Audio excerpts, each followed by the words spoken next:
Hello, YouTube. Hi, YouTube. Oh, YouTube. Yo, what is up? It's Hi, YouTube. Jeremy modelling the serial viewing T-shirt as a scarf.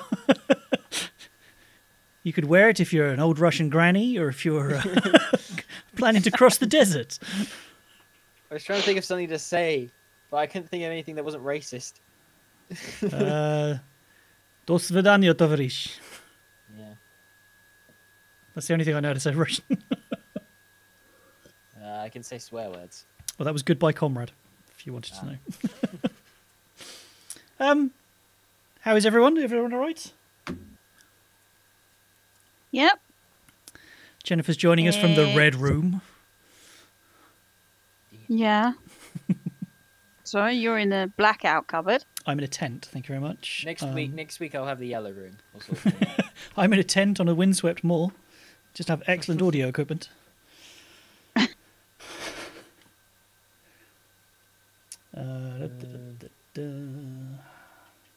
Yeah, it's week 592 in lockdown, and yeah. Oh, don't date stamp this. We said Merry Christmas 2 episodes ago. It's a joke. 592. I hope we don't get to week. I hope we don't get to week 592 of lockdown. Right. Feels like it. So I am recording video and the audio. Are you ready for us to start recording, Joe? You're recording the audio, right? No, my video audio. Yes. Yes. Okay, No, everyone ready for? No. You need. No. You need to start. You need to press. Okay, 3, 2, 1. Come Pressing the button. The button. Yeah. Yeah. Are you recording your audio? Hang on. Stay open. Hang on. It'll only. Right. Now it's recording. Right, you got it. Okay. Now I can do this. Right. What are we doing it on, Jeremy? 3, 2, 1, go. So 3, 2, 1, and then clap. Yeah. Okay. Count us in. I'll say go. Yeah. Okay. 3, 2, 1, go. That was the worst one yet.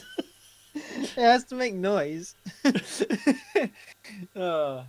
On go, but Jeremy lagged. Yeah. So just say it yourself. 3, 2, 1. I Go. to be Okay. And you 3, clap 2, closer to your mic, 3, Jen. 2, Yeah. 3, 2, 1, 2, go. 1.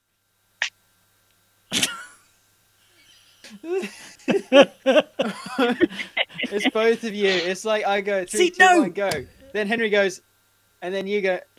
As always. I did it when you did it. I know. It's loud. As always, I clap exactly the same time as you do on mine. It's fine. My waveform looks amazing. Okay, well, I am ready. Are you ready? Yeah. Then we'll Yep. Buy our merch. go. Subtle. By the, there you go. Look. All right. I'll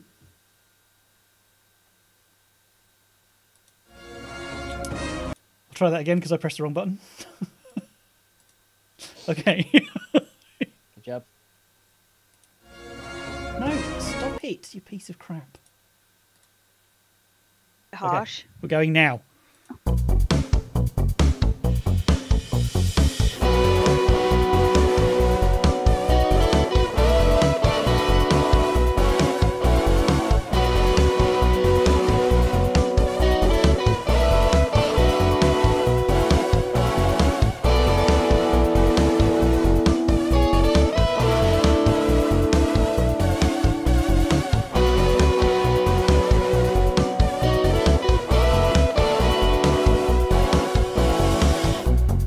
It's time for serial viewing! Join us as we take a look at the weird and wonderful world of children's television. Joining me on the sofa is Jennifer!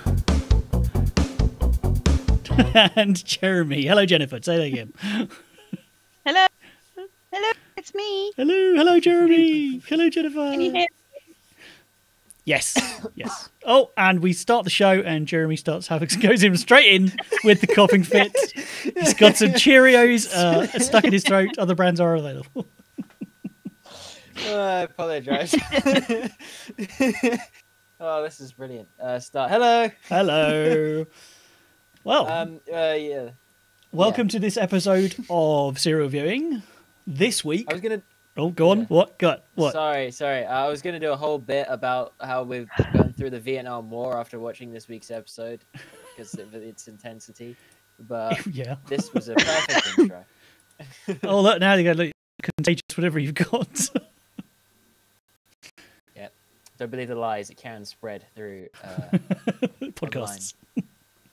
Okay, this week we have watched the now, I think it's fair to say, cult classic Gargoyles. The survivors of a clan of 10th century Scottish gargoyles are brought back to life in modern day New York City, having been frozen in stone sleep for 1,000 years. With the help of police detective Elisa Maza, they keep their existence a secret while learning about the changes that have taken place in the world and begin to figure out where they belong in it. This ran from 1994 to 1996 for 3 seasons, totaling 78 episodes. We watched Season 1, Episode 1, as is our wont, simply called Awakening Part 1, which was actually the 4th part of a 5-part series to get the show started. In the year 994, a medieval castle in Scotland is attacked by Vikings, but they're repelled by guards with the help of gargoyles, a race of winged creatures that come to life at night but sleep during the day as stone statues.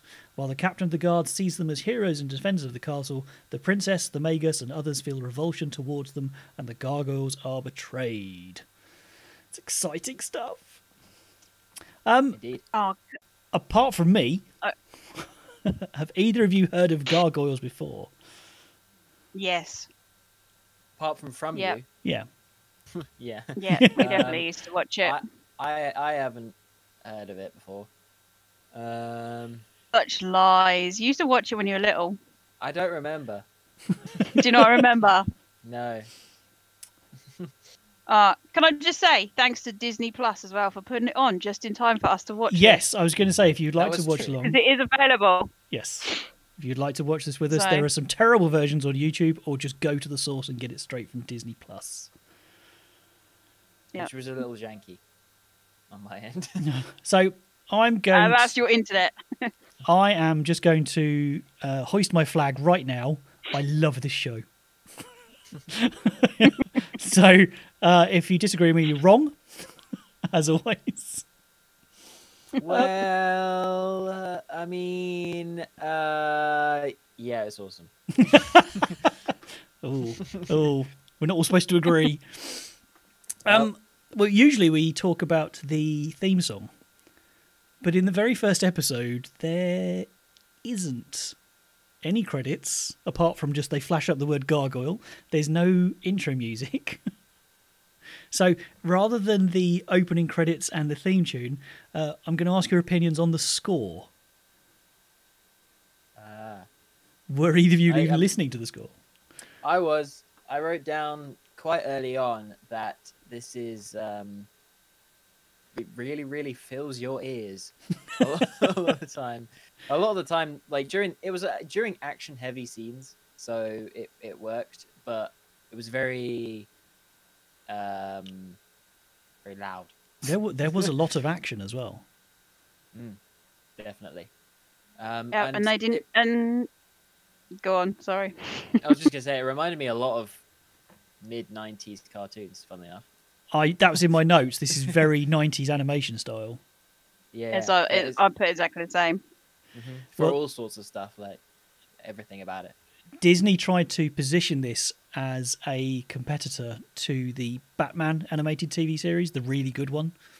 And I think there are some real similarities just in the style between the two. Isn't it second to Batman? What do you mean? Well, we were watching something the other day, and it's like in polls, and I don't know how they do it This these is days. definitely but this has been listed in many polls as like one of the best kids cartoon shows. Although in the United Kingdom, this isn't as well known as you'd expect it to be. Well, yeah. I mean, I don't know anybody who knows it. Yeah, I think this was largely a US thing because I watched this in the US when I was there. Okay, so in this episode, the whole episode is basically an introduction to the Gargoyles, led by the mighty Goliath. We don't have names for any of the other ones because Gargoyles don't use names because they all look different, so they know who they're talking to. I could see some problems with that system, but Goliath is their leader, and he is a huge, strapping, gravelly-voiced, exceedingly manly gargoyle. And then you've got a small funny one, a fat one, a girl one, a dog one, an old one, and then lots of ancillary characters.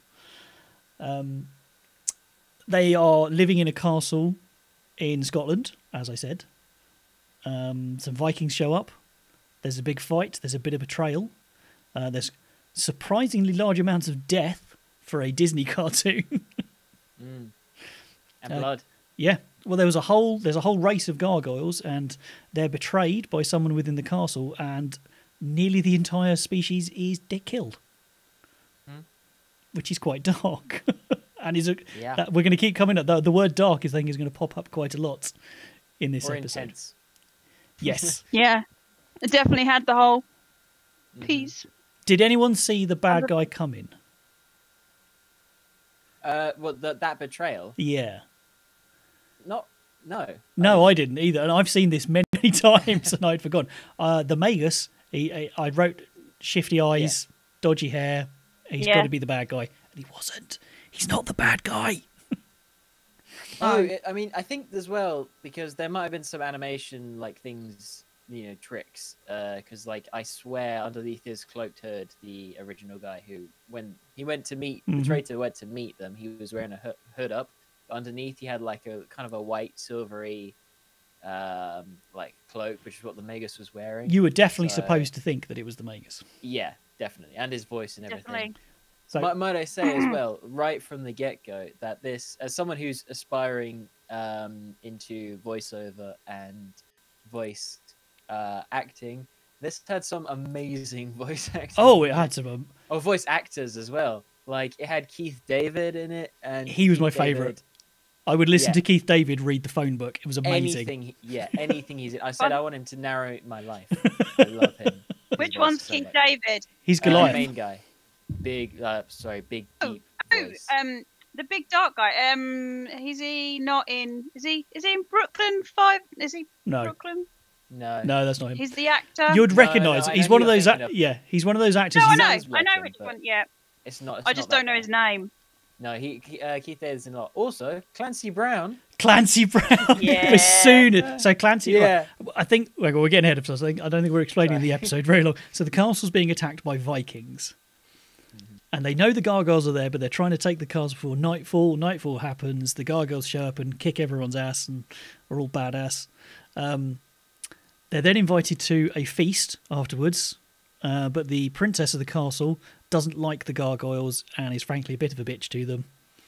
The captain of the guard is all like, "Oh, don't worry, Goliath. Don't worry, Gargoyles. I appreciate you. They're just scared of you." Then he concocts this plan. Right, you need to go and drive the Vikings off before they come back tomorrow. And Goliath takes. "I'll do it myself," and he takes off. But it's all a trick. And whilst Goliath is away and during the day, the Vikings show up back up to the castle. The captain of the guard lets them in, which is where the betrayal comes from. And all the gargoyles get smashed. And then the end bit is Goliath like, "No!" Because there's him and 3 others and a strange gargoyle dog thing. Because he scorned them. Of his life. The love of his life is destroyed. Absolutely. Yeah. Spoiler. She's very not. Tragic origin story. She's not. No, she's not dead. No, What? she's not. Stop it. Well, okay. Did you not recognise the voice of the cop at the beginning? No. Compared to the... I wasn't listening to the voice. Isn't it the same... That's not her. They sound exactly the same. No. I thought that was the whole point. No. She's. I thought it was Marina. I thought it was Deanna Troy who played both of them. Marina Sirtis. No, Marina Sirtis plays Demona, which is his girlfriend's name. Yeah. No, and I cannot remember the name of the woman who played. Chick that plays her. Who plays the? Sally Richardson. It's a woman called Sally Richardson. Mm-hmm. Yeah. So what also happens? What I was saying, Cop, is in the beginning of the episode, there's like a kind of like a cold open into New York City, and there's this whole storm going on, and things are falling off a building, which looks surprisingly like the end of Ghostbusters. Didn't it? It really. Yeah. I even said that it reminded me of Ghostbusters. Yeah, it looks a lot like it, and then also Keith David is playing the cop there as well. One of those versatile voice actor jobs as well. Well, but yeah, and then this cop shows up, and she becomes their big ally. Yeah. Later on, she's their connection to the outside world. Because, I figured something like that would happen. Because basically, a billionaire called David Xanatos buys the castle and plonks it on top of a skyscraper in New York. Because the gargoyles get cursed into stone form, and the only way they can break the curse is if their castle ever rises above the clouds. So the guy, David Xanatos, he buys the castle, puts it on top of his skyscraper, which is above the clouds, and they all wake up again. And that's where the excitement happens. I'm not going to give any more spoilers because it is a really good series. But the voice cast, so you've got Keith David playing Goliath, Jonathan Frakes playing the David Xanatos, the billionaire. But you've then got he was in the second episode. Yeah. Ed Asner, Marina Sirtis, Michael Dorn, who plays Worf in Star Trek. John Rhys-Davies is in a later episode as King Macbeth. John Rhys-Davies, Gimli. Oh, damn! Yeah. Brent Spiner, LeVar Burton, Alan Cumming is in a couple of episodes. Yeah. Tim Curry. Wow. Yeah, I know. It's a fantastic cast.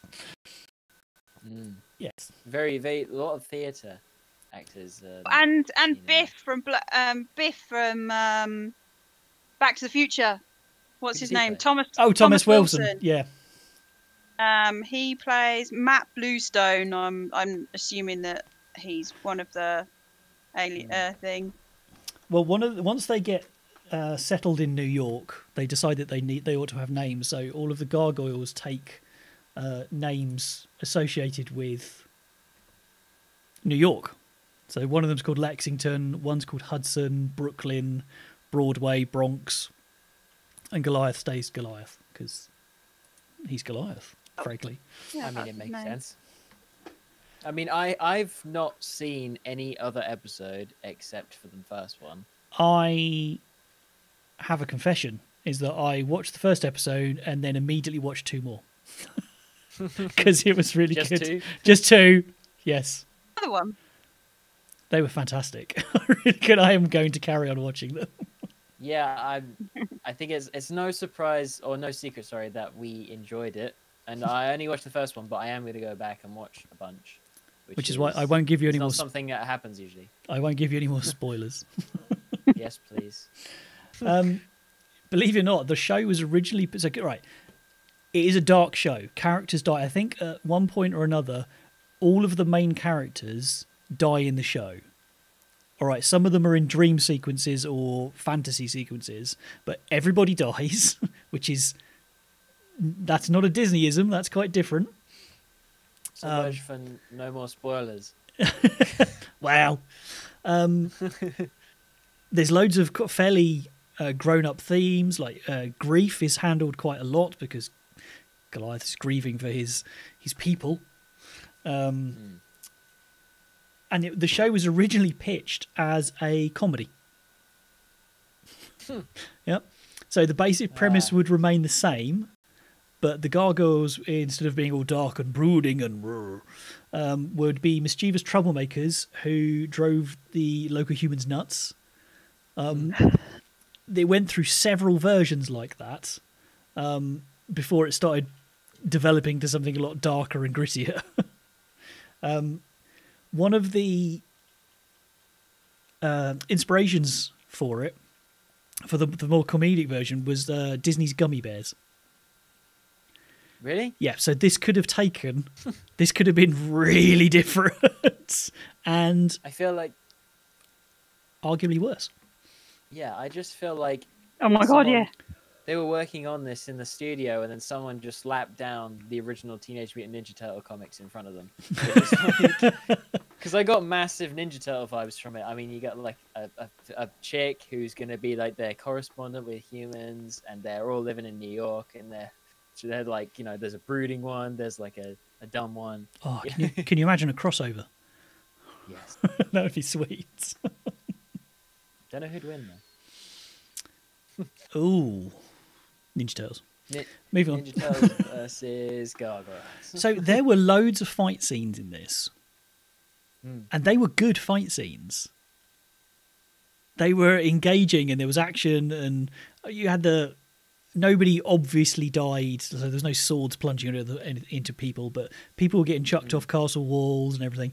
There was a bit of fudging where one of the gargoyles throws a bad guy and he lands in a hay cart, but I'm going to let that one slide. Compare the fight scenes in this to the fight scenes in Chuck Norris, and they are a million miles apart. or Battle of the Planets. Even Battle of the Planets, yeah. Yeah, don't. So excellent fight scenes, a in-your-face score, good characters. Who was your favourite gargoyle? Everyone's got a favourite gargoyle. Everyone who's ever watched this has a favourite gargoyle. I mean, Goliath. Goliath. Awesome. Yeah, it's going to be Goliath. Yeah, but I like the dog. I have mixed feelings about the dog because it's veering into the sidekick buddy comic. I feel like the other three are way more into that than the dog. Oh, the Like, fat one. the fat one. Yeah. The Fat guy's going to eat. I kind of I like the one with the beak. He was kind of cool. Well, that was The dog reminded me of the dogs out of Ghostbusters. yes. Yeah. Yep. Yes. So and it kind of had a 99% of the time it was quite scary, and then all of a sudden it'd make some like whimpery noise or some like ooh, and it'll be like it's a dog now. 1 minute it was a gargoyle monster, and the next minute it was a dog. It was but I'd forgotten that one didn't have wings I always found when I've watched it before. there's 5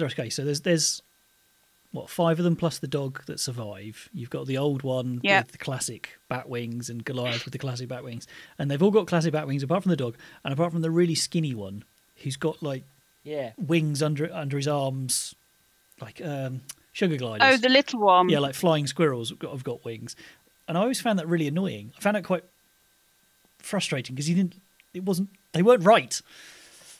He's a different kind of It gargoyle. was. Well, that's it. They're all different, and they even say we are all different. We don't need names because we all look different. Yeah. I did quite like the way they wrapped their wings around them when they were. And make cloaks. Cool. I was just about to go and say exactly the same. That I love the fact that 1 minute they're this like solid wings, and the next minute they're just like, and then they're cloaks. I thought that was pretty. I did like that. I was like, I totally need some of those. So I can be a badass creature of the night, and then I can just lounge around in my castle. It's like a vampire. It's kind of cool. It's got that sort of. Yes, it did. But, the whole turning to stone during the day thing. I was thinking about that during the first episode, that this is quite vampiric and how it would suck not being able to stay up late if you wanted to. Well, yeah. Well, that's all they do is stay up late. So we mentioned the voice cast, and I loved it. They're excellent. I found it's when Demona, his girlfriend, starts speaking, and it's like, oh, that's Marina Sirtis, and that's all then I could hear was Marina Sirtis, and that's Troy, and I actually found it slightly off-putting. Anyone else with me on that one, or is it? I mean, it didn't happen with her for me because I don't really know who she is. Star Trek Next Star Generation. Trek. Oh yeah, see, I'm not Deanna a LaTroy. huge Star Trek fan. Yeah. But I get that, like, you know, I knew it with Keith David, and I knew it with Clancy Brown. I was like, wait, he's not Scottish. Of course, he's a Viking, but when I thought at the beginning it was another Scottish clan. But there was yeah, a lot all of I could hear was like, I was waiting for him to go Mr. Krabs, full Mr. Well, Krabs. my entire note for the bit there's is a lot of is the Kurgan, Mr. Krabs. Yeah. It's Clancy. Yeah.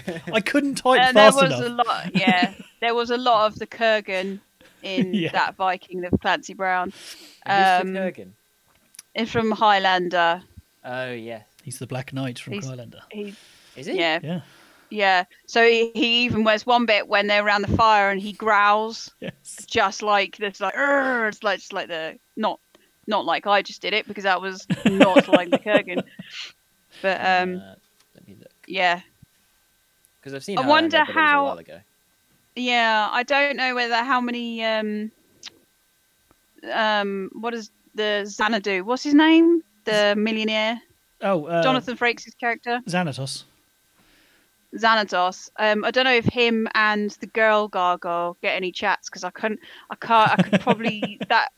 So you got Riker and Deanna Troy, and that might take me out. But I did. my trouble is with Marina Sirtis is that I know she doesn't sound like that. So when I do hear her, I'm like, oh, she's putting on her posh voice.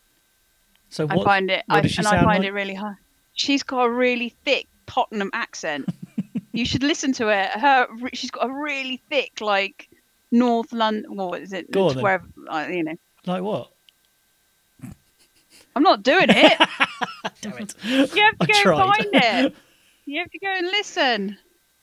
Let's see if Jeremy could But just yeah. stick a clip in here of what she actually sounds like. This is casual racism.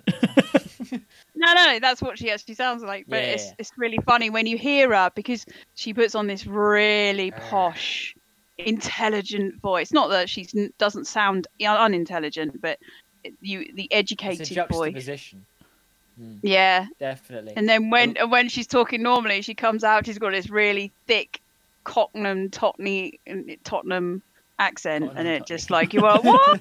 Wait, what? That's not how you talk. You just talk all posh. There would be Trekkies absolutely shocked if they actually heard what she sounds like. But They all speaking know of, what she sounds like because when they go meet her.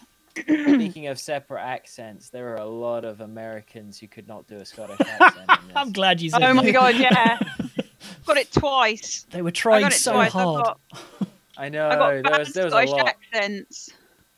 and I think I literally and the queen or the The princess. Yes. She was awful. princess. What's the female version of Thane? I don't think there was one. I don't know. She's a princess. Whichever. Thane. She's a Disney princess. Yep. She is. But yeah, honestly, she had the worst, and I hated her, and she should die. My trail of notes goes racist because she was racist as the Gargoyles. Yep. Then I put sorry, I meant bitch, and then I put and her accent is the worst, and I hate her hair, and then God, I hate her. She really confused me because they said that the Gargoyles have been there since before the castle was built. So they built the castle Yep. on the Gargoyles, basically. So she's known about the Gargoyles her entire life.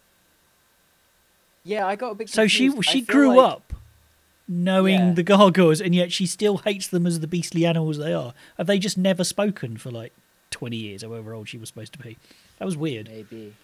I guess I thought when I was first watching it that she was part of the refugees and she was like a princess with the refugees, but I think you're right. She's just the princess of the castle. The refugees. Young Tom from the refugees, who couldn't look like a bigger Disney lad if they tried. He had the floppy 90s hair, big blue eyes. They were ticking He was a boxes. kid But he with had all a- the stone. But he was British, Yes. and he wasn't. He was BBC British as well, not Received pronunciation. for a commoner boy.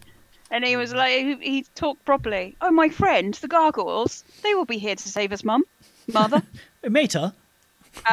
Yeah, Oh. but then that did make me laugh because the refugees to the Scottish in it because Uh-huh. they were terrible Scottish were British, So the Scottish were helping the British in 10th century? I don't think they were. Not that But- like. Yeah. Helping him to No. die, possibly. Although Feel- the captain of the guard was really nice bloke. He helped everybody, Right up except the until he didn't. gargoyles that he stabbed in the back. Yeah. And then Well, he did. didn't Then stab the Well- gargoyles in the back.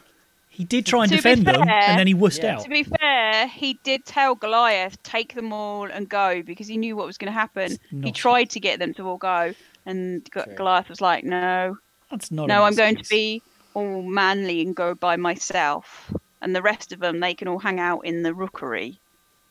So With the what eggs. happens to the refugees after they sack the castle and take them as slaves? Well, I What don't. happened to that young Tom? Because if it never gets explained, that's dark. They ate him. Yeah. Well, I don't know. If you've well, no, seen the that- Vikings, Well, hang on. So they take all these hostages or slaves, whatever you want to call it. The gargoyles show up, kill the leader of the Vikings, kill a bunch of Vikings. I'm assuming. So the refugees would have just left yeah. and then starved in the Scottish lowlands. I don't know. Guess. Don't know. Yeah. I didn't see him kill the leader of the Yeah, Vikings. him and the captain of the guard, the betrayer, they were struggling at the top of the cliff, Mhm. and then those two and the princess fell off the cliff, and Goliath just got there in time to like grab the princess and save her as the other two fell off. Because then he was like, "Is everything death. taken from me, even my revenge?" But in a much cooler voice than I can do. Definitely second episode then. Damn. No, that was first episode. Spoiling it. That was the first Nah. episode. Nope. Yeah, Did not. Nope. It got did. nothing on that. totally No. did. You fell asleep. Nuh-uh. Nope. Oh, He my- came back and my- there was piles of rubble. Oh shit! Yeah, that was the second episode. Yeah. Look, Spoiling it. I couldn't help it. All right, I had to carry on. I'm not going to need to watch any more episodes at this rate. I thought it was just insane when the Jedi showed up. Yes. I And then- secretly spelled the right plot for the Teenage Mutant Ninja Turtles. And then crossover. Dobby was there. Did Um, he die? He shot first. Gotcha. That's a very inside joke. So we've done the Star Trek connection. This was Disney's first animated drama series, as I said, which was in response to DC's Batman. Some of the naming and some of the later storylines are direct references to a lot of Shakespeare's plays. There's a Queen Titania, a King Oberon, and Puck from Midsummer Night's Dream. Ophelia from Hamlet, Princess Catherine from Henry V. There is a King Macbeth, but that is more based on the historical King Macbeth, not the Shakespeare story. So they reference Shakespeare quite a lot, which I thought was quite cool Yeah. as a Shakespeare fan. Not evident in this episode, but there you go. To continue the very adult or adult for Disney theme, one of the gargoyles, one that comes called Lexington, which I think is the red one. I don't know. I'd have to check that out. But he would, according to Greg Wiseman, who's one of the senior writers, if the series had been allowed to continue, he would have eventually been homosexual. Oh. Yeah.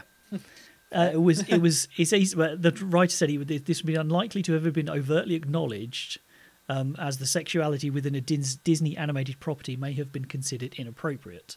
And slight spoiler, Jeremy, there are other gargoyles out there, and one of them is Lexington's special friend, who is heavily hinted that he's in love with, but he's a male. Cool. Yeah, so there you go. That's very non-Disney, as you Aggressive said. of the 90s. Very. And you can see why Yeah. Disney wouldn't touch it with a barge pole. Well, yeah. Well, yeah, Um, this is a very interesting series then. I mean, to be honest, this is probably going to be... Well, what year did DuckTales come out? 93 or was it 95? 93, I think, wasn't it? Was it early? So this would be our most modern show that we've covered, or that we may even ever cover. What, for Disney? Well, for Disney, for anything on this show, because 95 is our cutoff date, and this came out 94. Yeah, I right? suppose so. This is actually, this ran beyond our... Yes, I hadn't thought of that. Yeah, that's so quite fitting. It's so progressive. There's like, you have a black lead, which is quite cool. Mm-hmm. And voiceover. You have like progressive, like it's dark, more like darkness and intensity and more adult themes, and also progressive than sexuality. If that ever does come into the show, it's good. It is a cult classic. It's it's really popular. Also, opening on a badass cop lady. Yes, yeah, strong female character. Yeah. Well, the only one, his second in command is his missus. Is the love of his life. Very aggressive. Tells her, he constantly tells her that he needs her because she's as good. It's not because she's the little woman that keeps him satisfied. She is his match at his military. You're the best one here. You're my military prowess. So definitely. I actually noted that down, that there is the feminism, I suppose, is the best way. But there's also the political running all the way through is the fact that they're different and they're all different, and the prejudice towards them because they are different. So you could look at that, and the fact as well that the leader is he's not a black man, but he's obviously voiced by a black man, and then you've got all the prejudice are obviously white. They're all white. So regardless of whether they're Vikings or terrible Scottish, they're all white. So, I think that's a very good point, because it's not something I don't think I would have picked up on. And I noticed that... But it's also... Yeah. Go on. It's also the fact that the kids are all right. The kids are like, these are my friends. But yes. It's the adults that have the issue. So it's getting at them when they're young.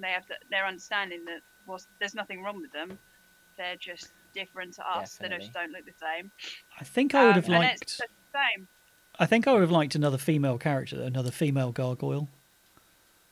Yeah, I see a point. It would have been. Is nice there if not there one wasn't. later on? Maybe. Yeah. Now you don't spoil. I remember there being others. But I did notice the fact that straight away, I don't know. Obviously, it's difficult to tell because it's a cartoon. But Cop Lady looked slightly Hispanic.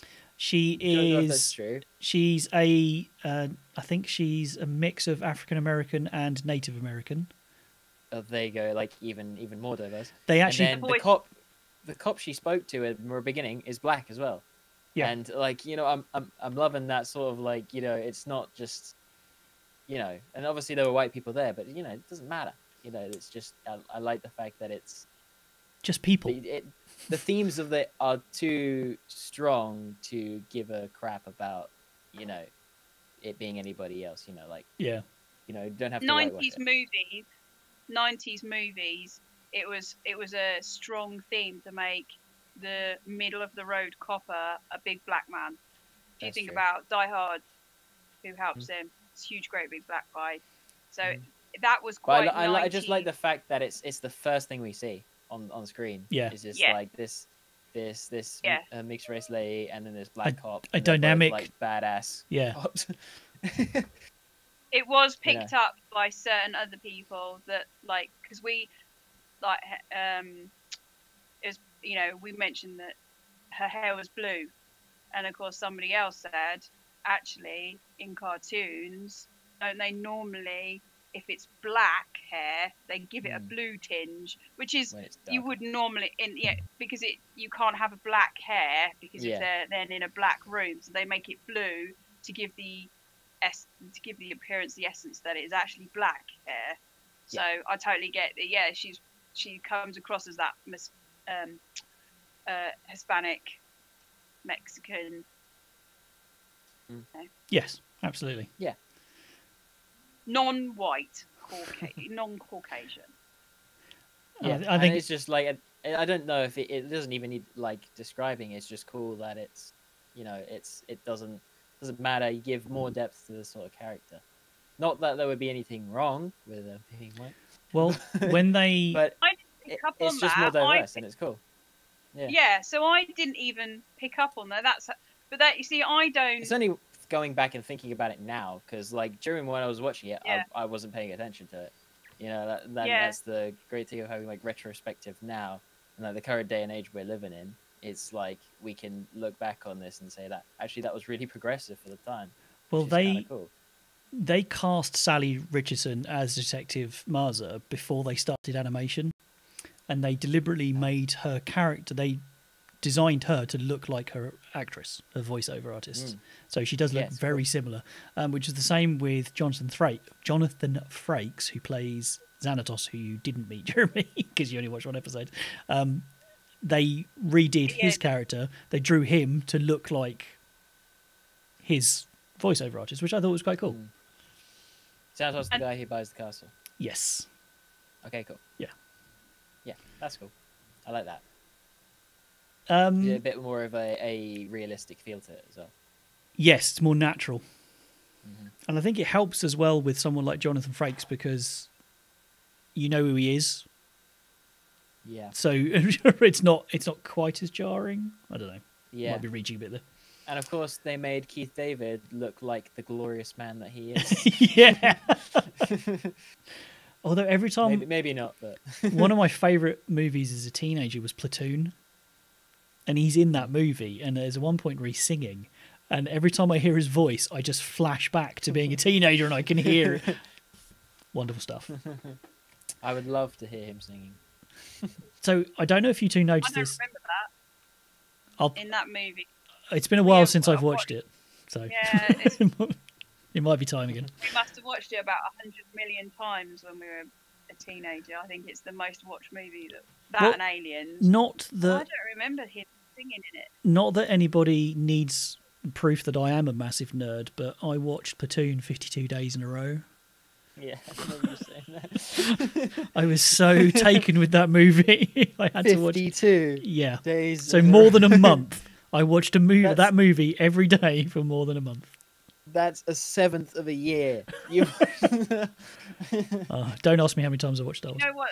Not Yeah, hardcore what's enough. really sad? What's really sad is that he made his girlfriend do it as well. I watched it 52 days in a row. So there were Yes. 3 seasons, 3 series. Weirdly, the first season had 13 episodes.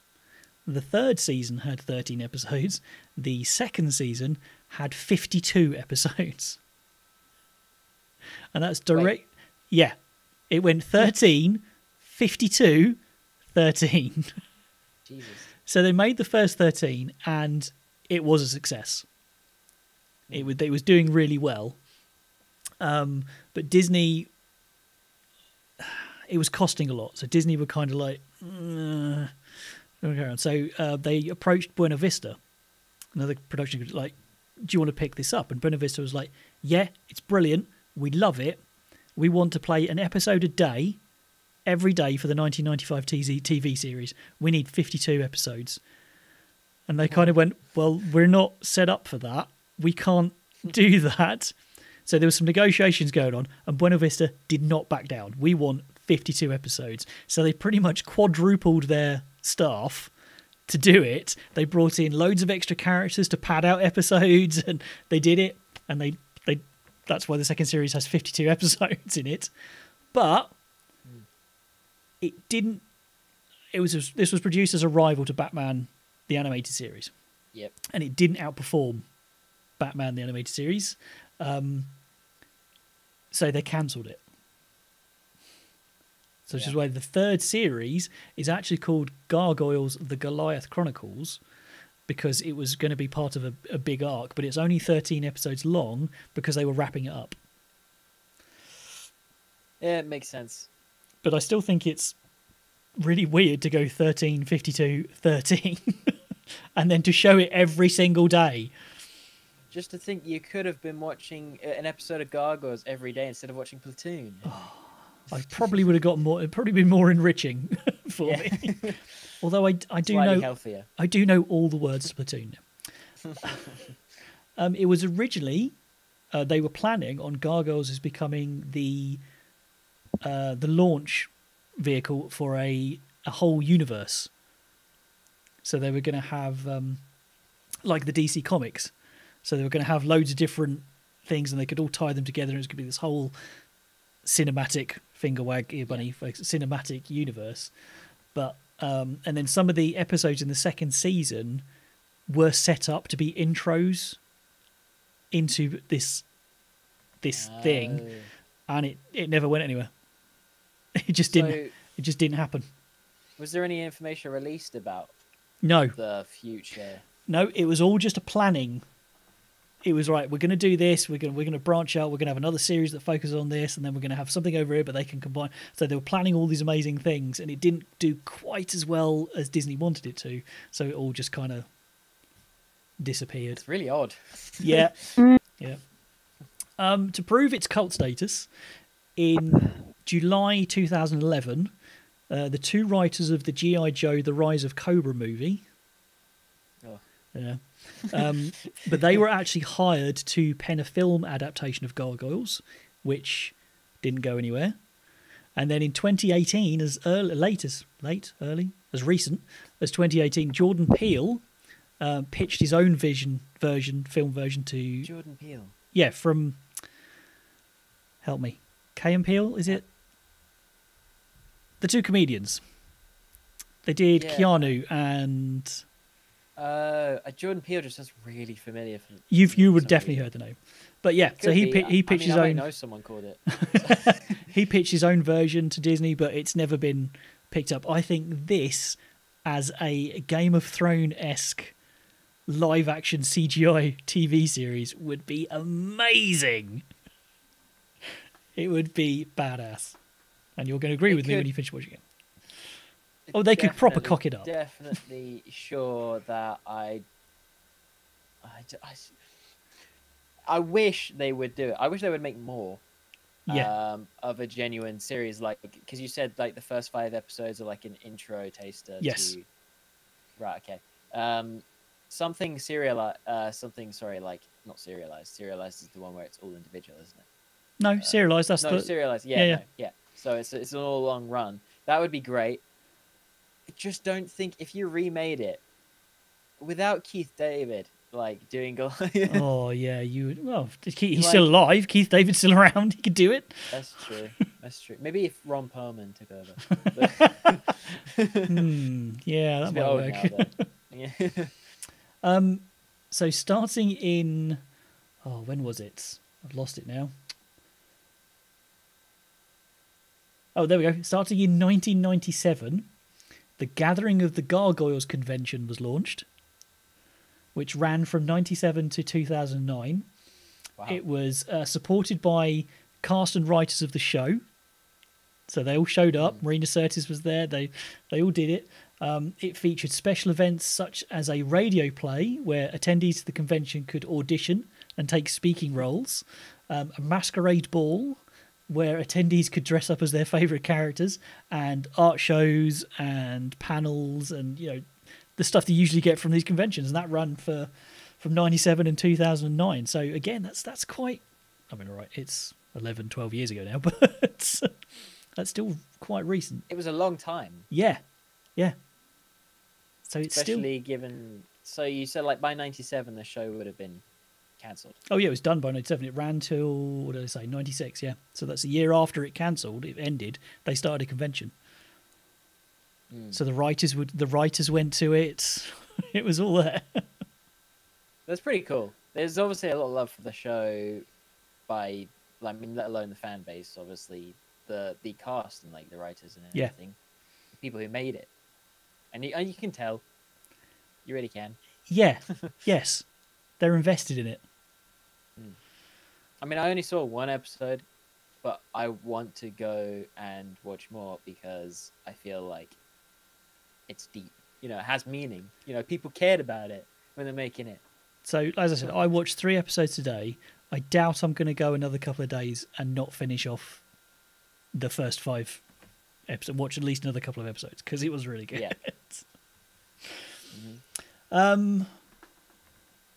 So this, as they did in '95, or the mid '90s, this spawned lots of merchandise.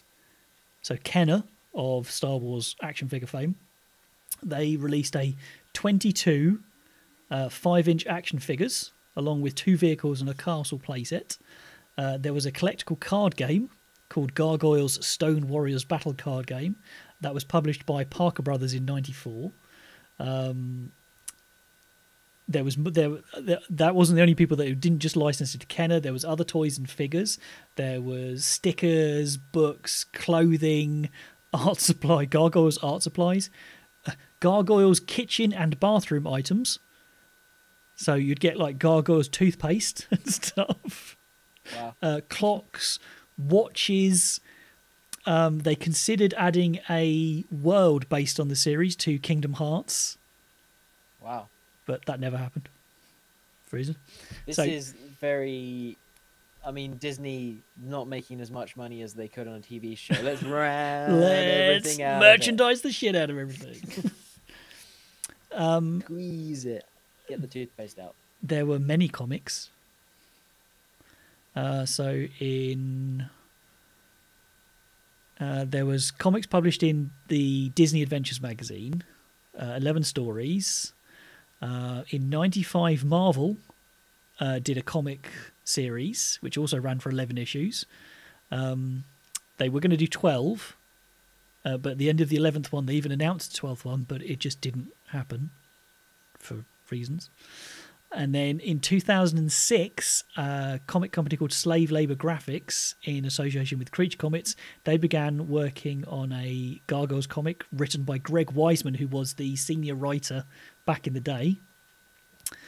He wrote that series. Sounds familiar. Yep, he wrote the comics as a direct sequel to the first and second seasons, and just ignored the 3rd season because it was for reasons. And he told his preferred story instead of what happened in things. And there was another one which they started, but it was cancelled before release. So that I'm going to see if I can track down some of those just so I can have a quick look at them. Yeah. Because I'll be interested to see how they worked. I want to see an adult styling of this. Like, I think it's like Spawn, like a comic book style where there's like blood, the art's really, really graphic. Or even the original Ninja Turtles. Yeah. Where people died. And it was rough. That sort of stylized is very stylized. And Ninja Turtles is kind of the earliest stuff is almost in a manga-esque way. The stylization of it, the black and white, the very much actiony. It's very cool. That would be awesome for Gargoyles. Yeah. Because I'll be honest here, I'm a nerd, but I've never been a huge fan of Batman.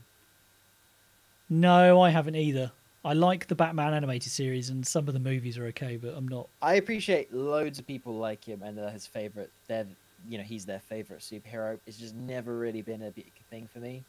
I don't know. Maybe it's because he's so broody. It's too much angst. This, I mean, I'm sure the Batman show that was out. Obviously I've seen loads about it, and it was undoubtedly good, but I preferred watching this so far. Yeah. Agreed. No, I'm not a fan of Batman. I find him an irritating criminal. But he just breaks the law constantly, and then anyway. The Gotham series was awesome. That was really good. But that... Do you mean the live action show, TV? Right. Yeah. That was really good, but that was because it wasn't from Batman side. It was done from the Gotham Police. You like the Batman universe, just not exactly Batman. My trouble is that why would anybody who's not a criminal live in Gotham City? No normal person would live there because it is it's fraught with criminal activity. You can't go to the shops without somebody either, like Poisoning the water hole, or just it's just, and it's just like, why would any normal person? You can bring up children there. It's why would you not it's just the secret leave? plot that Batman or Bruce Wayne is actually he's trying to funding all the gangs, and so they need Batman, so he makes money from it. Oh, I see. Yeah, So, definitely it. At the end of the series, I can't remember who it was. It wasn't the Joker. They destroy the bridges, so Gotham in effect becomes an island. So all the of Penguin and the Riddler are in it, weren't they? Yeah. Yeah, they're all in it. So all of the normal people and all the criminals are all trapped on Gotham, and it's like, why are you still there? Just leave all the bad guys there and just let them get on with it. And then you can go have a normal life in the rest of America. I do agree, why? though. I don't really like Batman. However, he has some of the best villains in comic book writing. Does he, though? They are dumb, but they're dumb in a really good made comic book way. Like, I think, as far as comic books go, his villains are some of the best. Some great villains, but you never get to see him. It's always the sodding Joker. It's always the Joker. The Joker's a good villain. Boring. He's a well-made villain, but like all of them, I think, have strengths, and they're all very they have a good style. If that makes sense. Mm-hmm. None of them are as good as the Shredder. No, the Shredder's pretty cool. Or Kang. Krang. Sorry, Krang. Shredder. I could only find evidence of 2 video games, which I'm sure can't be right.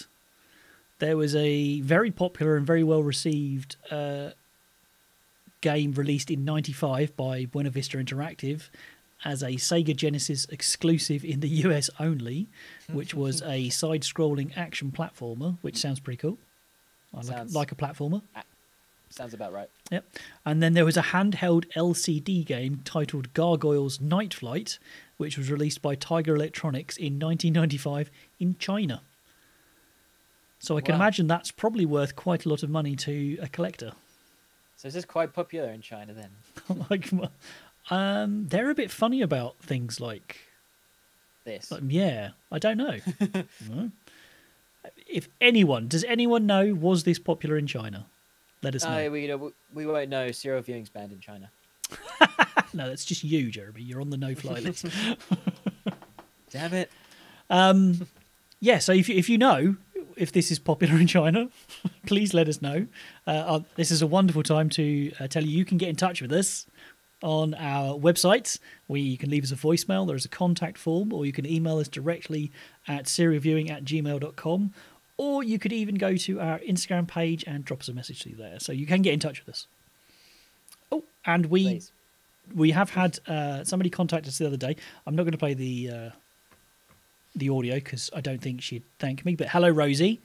Thank you for calling in and letting us know that you are listening to the show and that you enjoyed the Fireman Sam episode. So thank you. Carry on listening. If you do want to get on the show, call us again and we'll put you in. An unsung hero, that Fireman Sam episode. It was. It's turning out to be a lot more popular than we anticipated. Yes. So you're all nerds. So you've got the Gargoyles, and they're going to go into a fight against Chuck Norris. I'd rather see that fight. Chuck Norris and his team. Not Alf. No, not Alf. Alf, you just Alf, you just like put some chewing gum in his fur and then watch him try and get it out. So who wins in a fight between Chuck Norris and gang, the Karate Commandos, and the Gargoyles? Jennifer. Gargoyles. The Gargoyles. It's no competition. Not even going to dignify it with an answer. No. Good, just checking. Apart from Chuck Norris, nobody could stand up to them. I'm going to put this as a poll on our Instagram page and see who agrees with it. But yes, unanimous. The Gargoyles would kick their ass. Jennifer, would you recommend this show to children? Yeah, maybe not really young children, but... Do you think probably, young children would not just see funny creatures?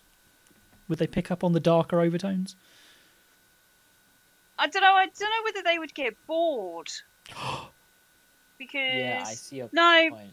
because it's a bit grown up. So yeah, I mean, they'd like the fights and they'd like the dragons, which somebody else used to like when they were little because they're very much like dinosaurs. Yeah. So, but they're dinosaurs with wings, which is just extra cool. So they do like them, but yeah, primary school age. So I'm talking like probably 6 or 7, maybe a bit older. Yeah, definitely. Jeremy, Like, 8 or 9. Would I recommend this? would you recommend this to your student friends? To my students' friends, hell yeah. Yeah. I'm kind of considering showing it to them after we're done. Yes, do it. Let me know how the. Can you put a camera up? I want to see their reactions. We'll get live feed reactions for it. Yeah, because I'm curious. We're searching for new things. I'm gonna show one of my friends the first episode. See if he's at all interested. But I think it's a really weird age range, this, because you can appreciate it as an adult. I do. But it's not like, it's still slightly young. It's still aimed towards younger people. So I'd say I give the age range of like 8 to Yeah, so I 15. think we're all agreed. Yeah. So let's rate it since we've come to that point. So I'm going to make you go first, Jeremy. What would you give this out of 10? What would you rate Gargoyles? I rate Gargoyles a solid 8.8 out of 10 sexy gargoyles. 8.8. Yeah. Okay. We've done that thing again. Well, hang on. Well chiseled gargoyles. Well, Jeremy, we've done it again. What? Because that's exactly what I wrote down just after I actually wrote down, well, I actually wrote 8.2 and then I thought about it a bit more and put it up to 8.8. So that is exactly 8.8. This is a good show with an engaging storyline, great voice acting. The animation's pretty good. It's not fantastic. It's not going to win any awards, but it is pretty good. Love it. Yeah. Show it to your friends. The only thing that lets it down is the studio, or like the overall studio that was making it, which was Disney. If they'd have sunk more money into it in time, then it supported it a bit better. All right, then. So it's entirely up to you, Jennifer, to either elevate this further or poo-poo it. Tiebreaker. We've both given it 8.8. A 9. I don't get where you've got the 0.8 from. Why have you got be specific? 0.8? Yeah, no, it's got to. It's an 8 or a 9. Or an 8.5, I suppose. It gets a 9. You're giving it a 9 because I was properly invested in the gargoyle characters. I was heartbroken that she dies. As heartbroken as he was. Yeah, you've got the ticker box stereotypes of gargoyles, but yeah, no, I wanted to carry on watching them, so that's always a good show. I mean, I remember watching it the first time. I mean, I would have been in my 20s, so that would have been a few beers on a whatever, watching it in front of the guys. But it was, yeah. Well, did it come out in '94 here in UK? No, I don't think. I would think it was much later. It didn't get to Ireland until '97. Yeah. So I reckon it was round about that same time, which is why I remember it from when we used to watch Nickelodeon and that. And then we found a Goliath toy in one of the charity shops in that town we used to live in, and I remember somebody having one of those. Who probably doesn't remember having it? Well, it's that average. The complete look on your face is just like, I don't know. I don't even know. So the average that gives it an 8.9, which I think is entirely justified. Yeah, that's pretty. I feel like I've lowballed it now. 0.9. 8.9. No sense. So that was Gargoyles, which I think we're going to be doing like 5,000 episodes, so I think we need to be a bit more specific than just Did 1 to 10. did we tell people about that we went through the list the other day of all the shows that we have to watch, and it would take us like 38 years at our current schedule to watch all of them. I think we mentioned it in Chuck Norris. Right. But yeah. Right. We have so many. So much content for you lovely You viewers. lucky people. And listeners. As I said, if you would like to get in touch with us, you can make requests. We might bump something up in the list if there's something you want to listen to, or just to check and see if we've got your favourite show on the list. So Yes. next week, or next time, we are watching this is Jeremy's pick, as was Gargoyles actually. So for episode 16, next time we are watching the British television show Tripods. Why are you laughing, Jeremy? This is your pick. I mean, not stylistic wise, serialized wise, presentation wise, it's in a similar vein.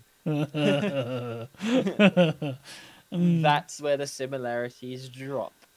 If you want to join us in this, in watching it, I really recommend you watch it. Find the first episode. I'm fairly certain it's on YouTube. But Tripods. This is a classic British TV show. Oh, it is but a treat for your eyes. It's something, all right. Thank you very much for joining us. Thank you, Jennifer. Thank you, Jeremy. You're welcome. Please catch up with us next time everywhere that you get your podcast from. We have been Serial Viewing. Thank you for joining us on the couch. Bye. Love us.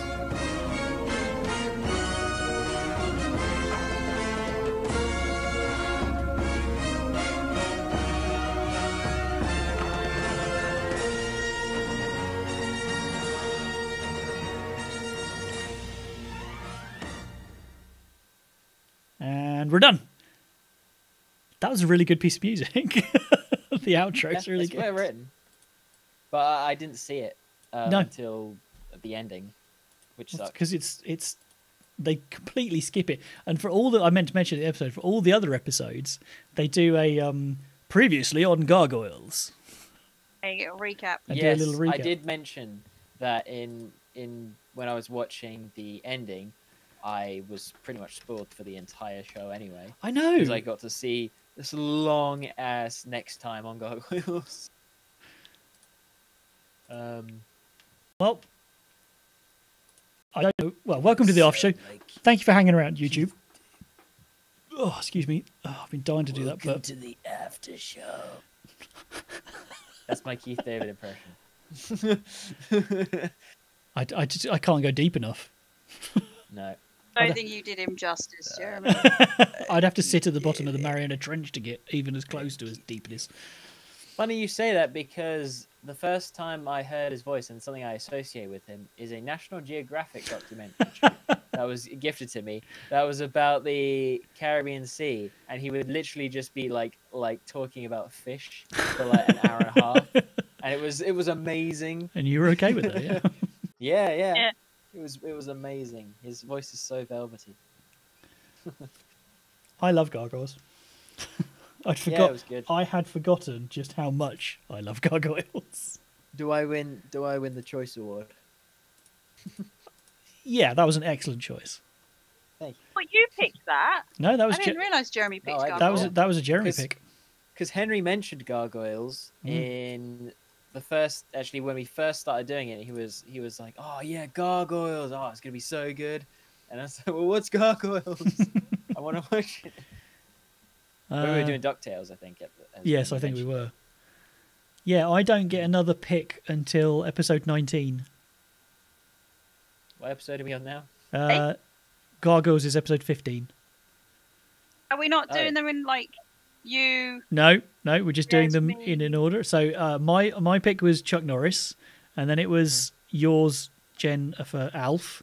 Then Jeremy's is Gargoyles, and then Tripods, and then the one after that, the two after that are both your pick, Jen. And then it's mine. Yeah, then it's me again. And then who?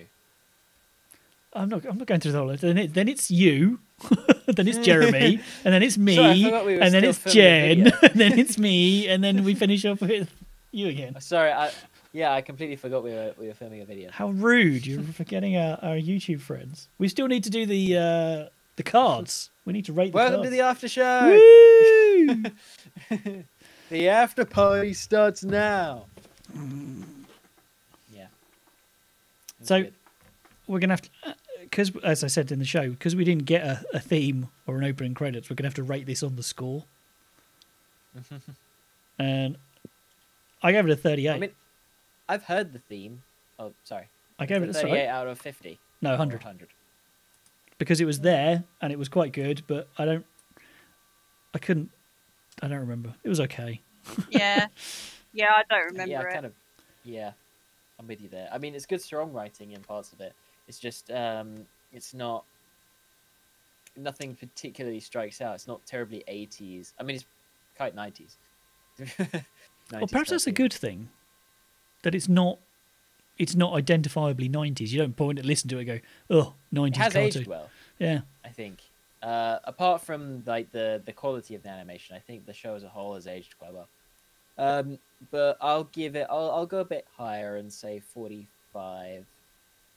Because, like you 45. say, it does the job. Yeah. It was average. Nothing stood out terribly, but it wasn't bad. Jennifer?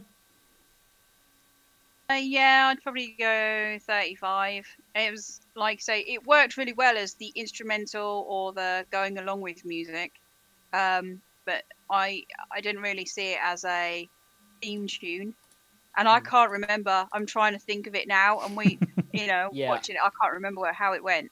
I had to get it up So- for the theme, and like Henry said, like when you listen to it, it sounds cool, but like you just can't remember it. Yeah.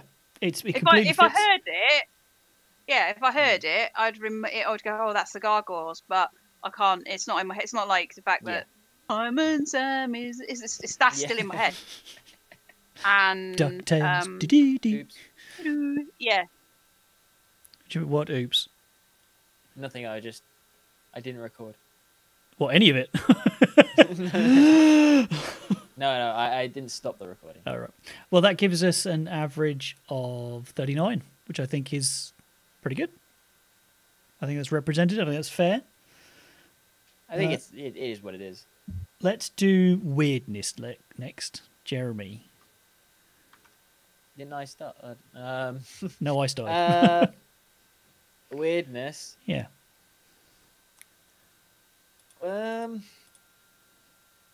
I mean, it's difficult when you have something so like quite fantasy based. I mean, it's. I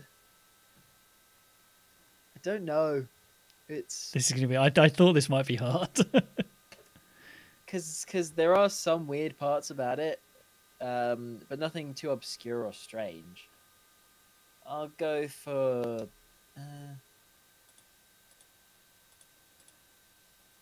30, 30. and I don't have to justify my opinion. Screw you all. Fine. Okay then. Jen? 25. I didn't think it was weird at all. It was it's just fantasy. It's what I read most of my books. They're gargoyles. You have them on churches and cathedrals. It's not like there was something, and it's very. I wrote it in my notes actually that the whole gargoyles idea that they come alive at night to protect the building. I think that is a bit of a myth anyway. Mm-hmm. They're supposed and to the scare fact- off the spirits, aren't they? Or they're supposed to. That's what my understanding. Yeah. Yeah. I suppose the weirdest thing, but then it wasn't even that weird, was a multi-billionaire, the rich person, picking up a castle because he liked a story. I love It that didn't idea. even know if it was true. It was kind of. Yeah, I didn't say I didn't like it, but If, It is strange. if I I tell was. you what, actually. Oh no, that's not even in the first. It's not in Yeah. the first. Oh, no, you've got to episode. go off the first episode. No, it's not weird at all. So 20 because I feel harsh giving it a low one. But 20, It's something I did- 20 or 25? Because you said 25 initially. Oh, did I? Yep. No, 20. 20. As I've spoken, it got less weird. Tell you something I did find weird to justify my opinion.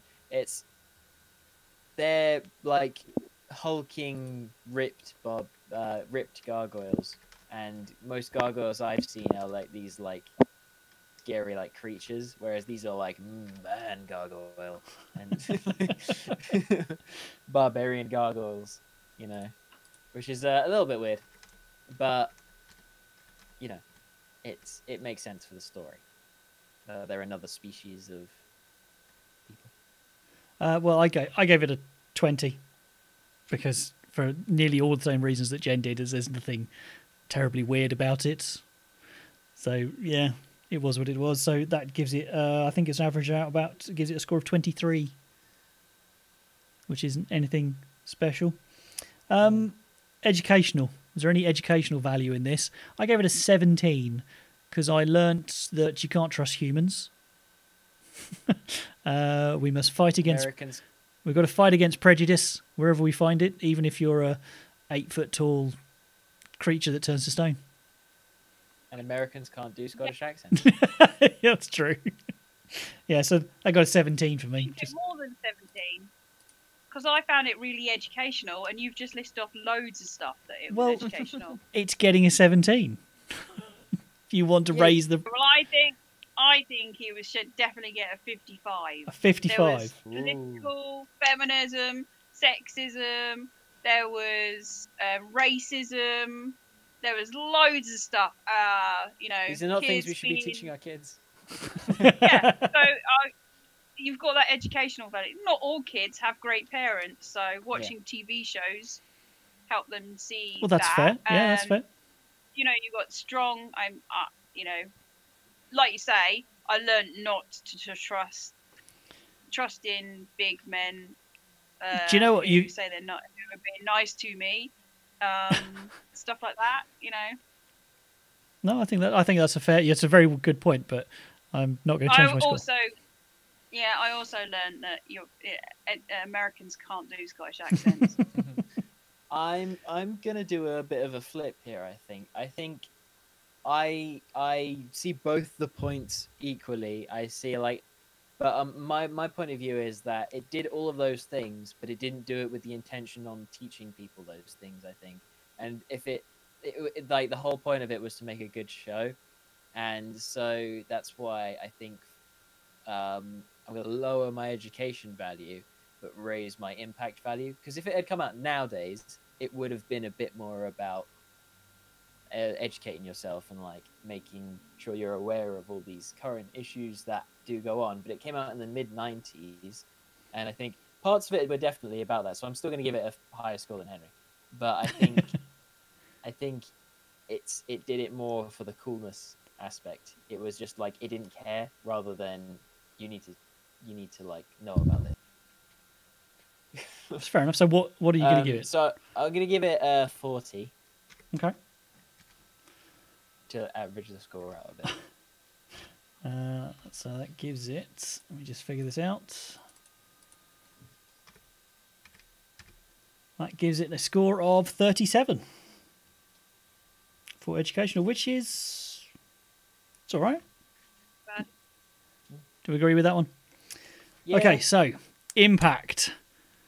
As always, how you chose to define impact is entirely up to you.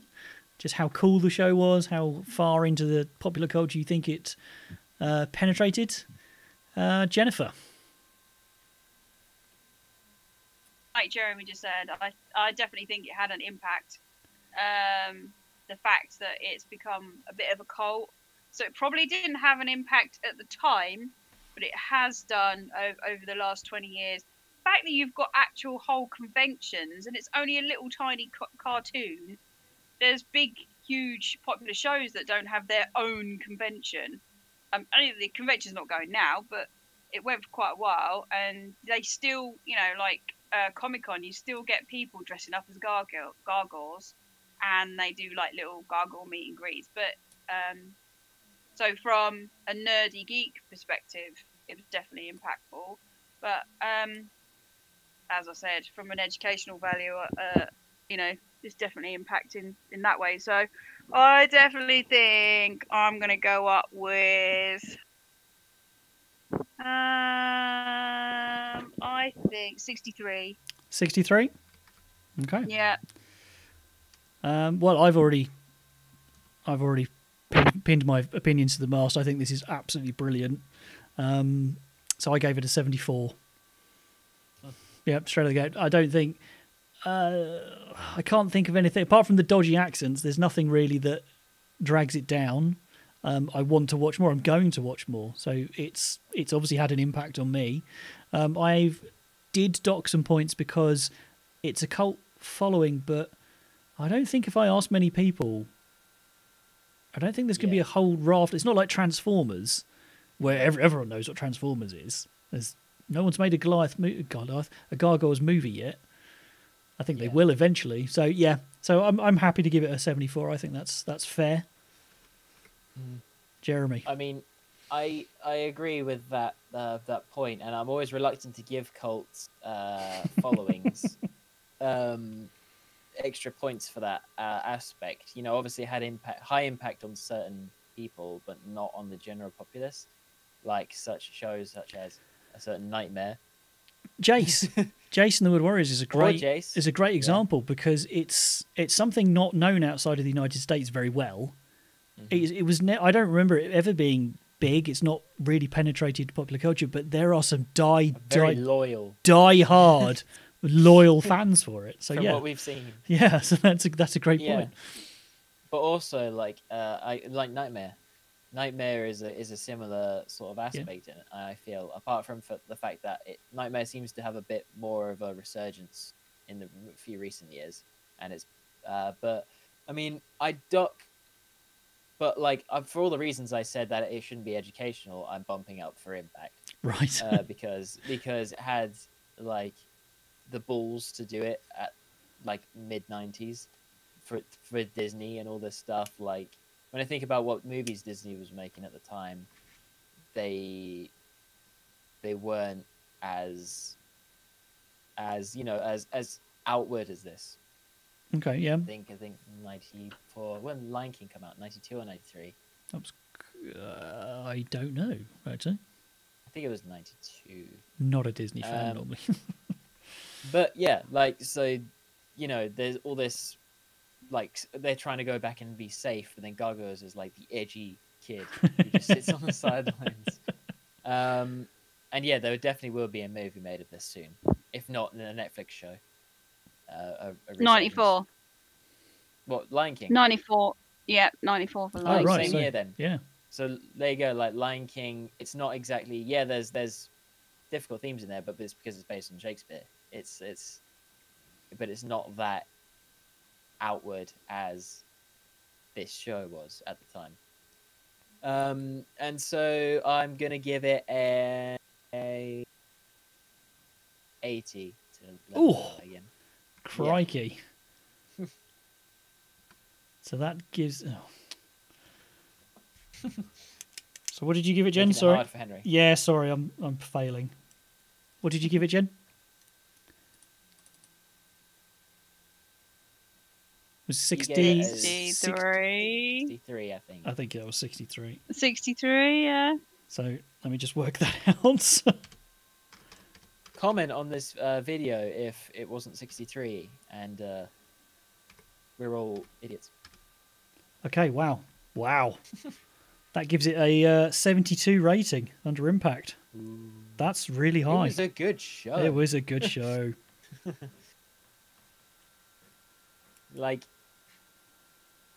I mean, I deducted some points because of the fact that I really didn't remember it. Apparently, I have watched it. So, that was Gargoyles. Just a quick recap. So, it scored a 39 for the score, 23 for weirdness, because it wasn't particularly weird, 37 for educational, because Jen said so, and then a 72 for impact, which I think they're all justifiable, and they will go on our back of the box cards, which you can find on our website. There's a whole raft of them up there. There's some different coloured ones there now because we changed. You put the season 2 on. Yeah, we changed colour for the season 2. Thank you, Jeremy, for the new designs. The eye vomit is a bit intense on the season 2 cards, but so next episode, we have the I don't know I don't even know how to describe it. We're gonna have tripods. Quintessentially British. Oh, so British. I'm really excited about talking about the Frenchman with the Brummie accent. It's that whole. Is it even a kids show? It's I was pitched as a young adult show. So this is a Saturday morning television show, but not for kids. It was actually we're breaking our own rules. It's actually a Saturday, but we did it for Alf. It's more of a Saturday afternoon television show. Serial viewing after dark. Yeah, mid to late afternoon, and it was pitched at teenagers, I think, because it did deal with some quite heavy themes, but it was a sci-fi show, and I think they needed to pitch it at that because pitching it at young kids, there was some scary stuff in there, and they would have brought some stick, and plus they also needed the funding because it cost, and you'll see why. You won't believe it cost, but you will see why. It's based on books, right? I don't know if the books came first, because I remember I read the books. I had one of the books until fairly recent. I might still have it somewhere actually, but because it feels like it does that typical British television show period of the era about it being about the war, or like that it's a metaphor for the war or that particular kind of war or something. It's some sort of message. That's fair enough. I'm sure it is, and I'm sure we'll delve into that. So dig it up, people. It is based on books. It is. There you go. It's based on books. The reason why it looks the way it is, it's not saying quintessentially British. It's a British Australian thing. Not camaraderie. What do you call it? Corporation. When they get together. Production. Corporation. Oh my god. Collaboration. Yeah, Collaboration. That's a better word. Collaboration. Yeah. So that's It's why it getting late, kind we're of has tired. that look. It's a bit like like the Tomorrow People. It's yeah. So go. Not Mad Maxy, but Aussies are taking the piss out of us. Go look it up. We're going to watch the first episode. It's out there. Heartily recommend you go and watch it. All right, guys. We're going to. What? Well, the same thing with serial things. I feel like I should watch more than one episode for this now. You should. I should have done with Gargoyles. You should. Well, I didn't even question it. It just rolled straight into the next episode. And yep, I'm watching it. I had to be stopped from watching the 4th episode. All right, guys. Thank you very much for your time. Appreciate you hanging around for the after show. We really appreciate it. We say it every week, but go check the website out. Leave us a review wherever you get your podcasts from. It's all much appreciated. Thank you very much. Like, comment, and subscribe. Tell us how annoying we are or how wonderful we are. We shall catch you next time for the tripods. So join us for our pre-show, and then you can watch us get things wrong endlessly, which is always amusing. All right, guys. Thank you very much. Thank you, Jennifer. Thank you, Jeremy. that's all right. Adios. Cheers, Be then. badass like Keith. All right. Say be badass by Keith. All right. Love you guys. Mwah. Bye. Bye.